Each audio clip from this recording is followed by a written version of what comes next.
یہ دیکھیں پہلے کہا ایمان، یہ تو ایک سائڈ پہ چلے گا، مومن تو ادھر کافر بھی ہیں، وہ بھی اپنے آپ کو مومن کہتے ہیں۔ جو اللہ کے قرآن میں تحریف کے قائل ہیں وہ بھی مومن کہلاتے ہیں نا، وہ تو کہلاتے ہی مومن ہے، کہتے قرآن ہم برٹش لائبریری سے لائیں گے اور ہم مومن ہیں، اور اللہ کہتا ہے اس کی حفاظت میرے ذمہ ہے، پھر بھی وہ مومن ہے۔ یار یہ کس چڑیا کا نام ہے جو ہر کنارے پہ بیٹھ جاتی ہے؟ نہیں سوچا؟ اور سوچیا کرو، جیڑی قوم سوچ دی نہیں برباد ہو جلدی، پھر وہ نیوٹن کے قانون پڑھ رہی ہوتی ہے، کشش ثقل ہے زمین کے اندر،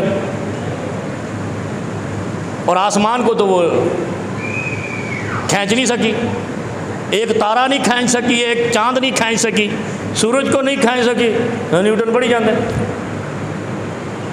بے وقوف بنایا ہوا ہے۔ اچھا انہوں نے اپنوں گوروں کو تو کافروں کو تو بنانا تھا، مسلمانوں کو بھی بنایا ہوا ہے، اور مسلمان بھی لکیر کے فقیر پیچھے پیچھے لگے ہوئے۔ برکات من السماء تقوی سے مشروط ہے، پھر فرمایا ولیکن کذبوا فاخذناہم بما کانوا یکسبون۔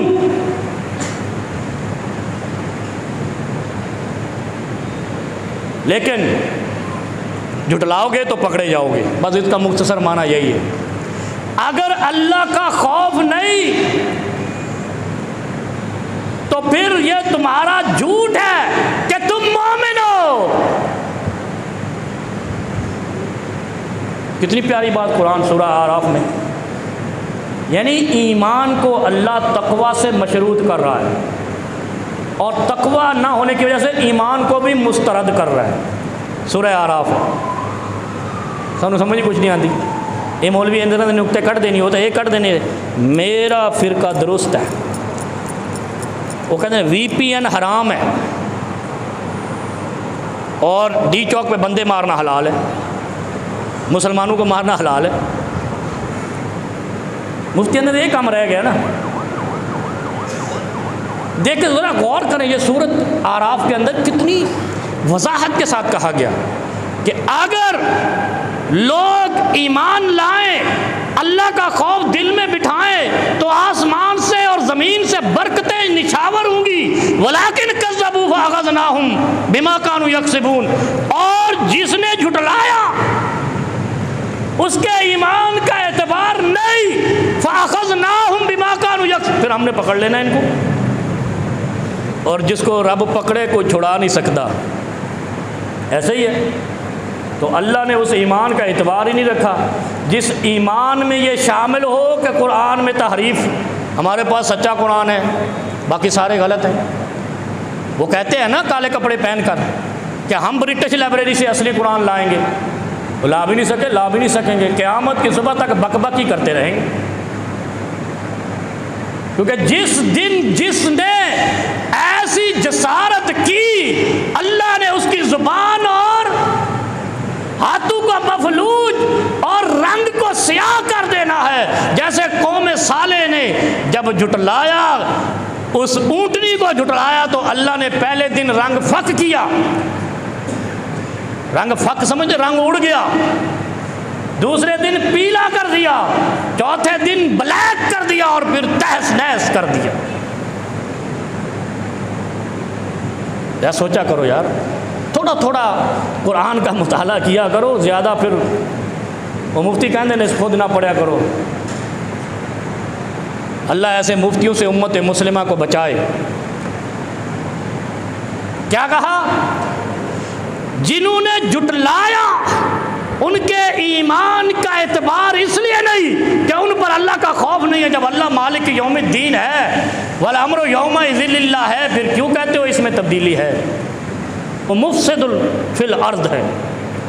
وَمَن يَقْتُلْ مُؤْمِنًا مُتَعَمِّدًا، جس نے قصداً کسی مومن کو قتل کیا، فَجَزَاؤُهُ جَهَنَّمْ خَالِدًا فِيهَا، پکا جہنمی، کنفرم جہنمی ہے، خالدن فیہا، وہ ہمیشہ جہنم میں رہے گا۔ کلمہ کتنے گیا؟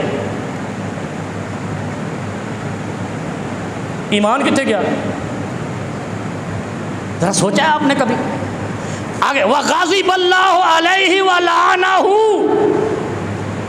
پھر اللہ کا غضب ان پر نازل ہوگا اور اللہ کی لعنتیں برسیں گی۔ اور لعنت کا مطلب کیا ہوتا ہے پتہ ہے آپ کو؟ رحمت کا جدا ہو جانا، الگ ہو جانا، رحمت سائڈ پہ ہو کے بیٹھ جانا۔ ان قوموں پر اللہ رحمت نہیں کرتا، برکات من السماء والارض نہیں آتی جو کسی ایک مومن کو عمدن قتل کرتے ہیں، جو گلے لگاتے ہیں، خود کنٹینر پہ چڑھاتے ہیں، اس کا مطلب ہے کنفرم کرتے ہیں کہ یہ نہتے ہیں، خالی ہاتھ ہیں، یہ لڑنے نہیں آئے، پھر ان کو کنٹینروں سے پھینک دیتے ہیں، یہ گولیاں مار دیتے ہیں، یہ قتل عمد نہیں ہے تو کیا ہے؟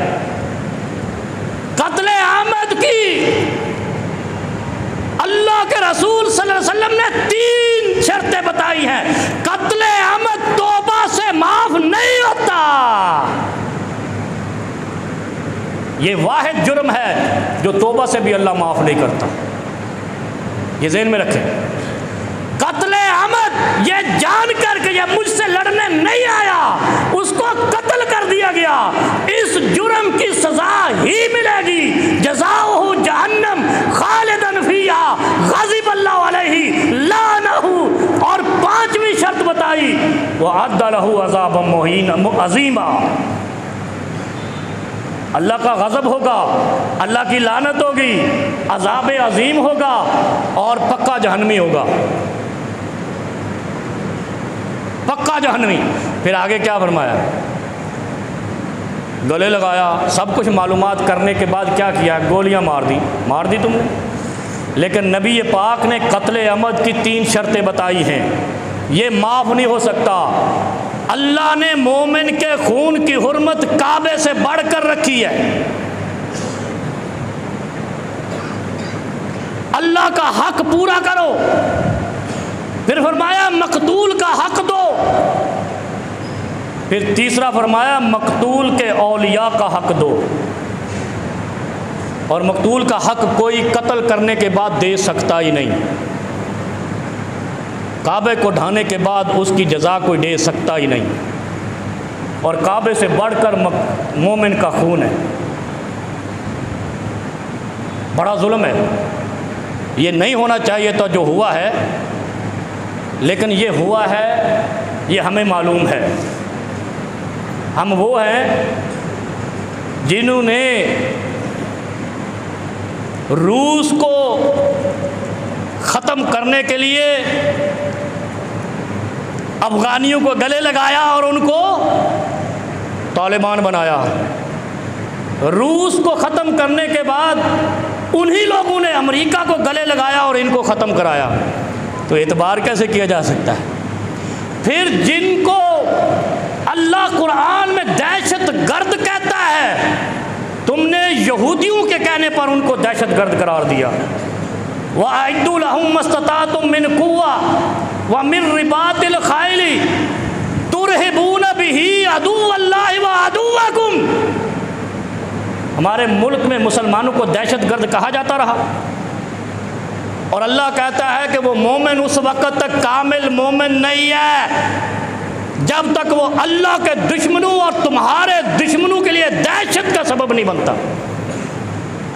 تو اللہ نے تو مومن کو دہشت گرد بنایا ہے۔ کوئی مفتی یہ گل نہیں کرے گا، مر جائے گا۔ ترہبون بہی کیا ہے؟ رباط الخیل کیا ہے؟ ہم نے ان لوگوں کو دہشت گرد کہا جن کو اللہ نے کافروں کے لیے دہشت گرد بنایا تھا۔